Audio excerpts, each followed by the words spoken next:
बिस्मिल्लाहिर्रहमानिर्रहीम। नमाज कोर्स की किस्त नंबर 3 आपके ग्रुप में पेश की गई, जिसमें अज़ान देने के अहल अफराद के ऊपर कलाम किया गया है। सबसे पहला मसला ये है कि औरत का अज़ान देना ये जायज़ नहीं है, चाहे वो अपने घर में नमाज़ पढ़े या औरतों के अंदर जो है वो अज़ान दे, चाहे वो मस्जिद में आकर दे, हर सूरत उसका अज़ान देना जायज़ नहीं है और ऐसी अज़ान जो है वो दोबारा पढ़ी जाएगी।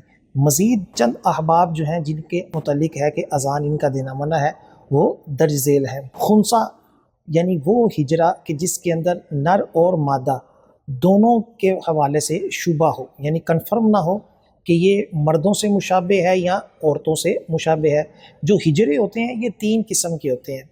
एक हिजरा वो होता है कि जो मर्दों से ही मुशाबे होता है, मर्दों जैसा ही उसका जिस्म होता है, लेकिन उसके अंदर कुछ ऐब होता है कि वो औलाद जो है वो नहीं कर सकता, तो उसको मर्दों में ही शुमार किया जाता है और उसके अहकाम मर्दों वाले होते हैं। एक किस्म होती है जो औरतों से मुशाबे होती है कि औरतों जैसा ही उसका जिस्म होता है, लेकिन वो भी जो है वो औलाद पैदा करने से आजिज़ होती है, इसलिए उसकी कैटेगरी औरतों जैसी ही रहेगी। एक तीसरी किस्म होती है कि जो मर्दों से भी मुशाबे होती है, औरतों से भी मुशाबे होती है, कुछ उसका क्लियर नहीं होता, और इसके मसाइल जो होते हैं वो सबसे ज्यादा मुश्किल होते हैं कि इसको औरतों के मुतालिक जो है वो हुक्म दिया जाए या मर्दों का। तो बहरहाल जो खुनसा मुश्किल है, इसकी अजान जो है वो मना है, क्योंकि ये कंफर्म नहीं कि ये मर्दों से मुशाबे है या नहीं है। दूसरे नंबर पर आता है फासिक। फासिक वो होता है कि जो शख्स जो है वो शरीयत के अहकाम जो जरूरी हैं, जिसमें सुन्नत मुअक्कदा है, वाजिब है, फर्ज है, उसका तारिक हो। इसी तरह कोई भी गुनाह जो है उसका करने वाला हो। अब अगर ये गुनाह एलानिया करता है तो ये फासिक मौलिन है, और अगर ये छुप कर करता है तो जस्ट फासिक कहलाएगा।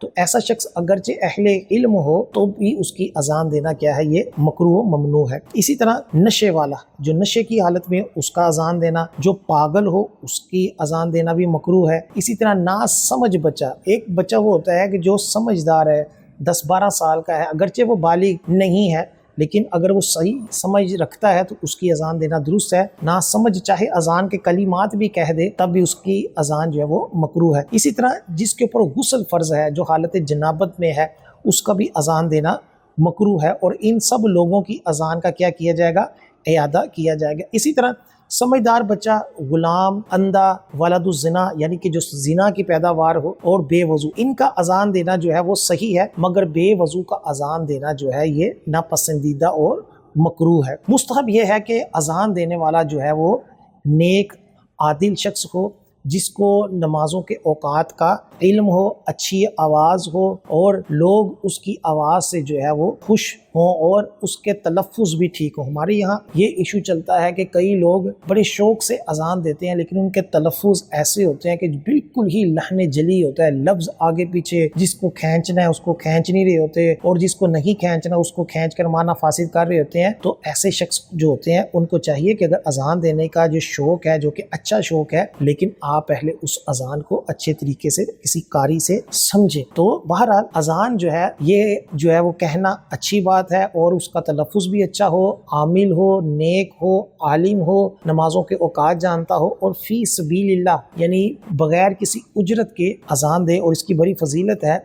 अल्लाह ताला अमल की तौफीक अता फरमाए।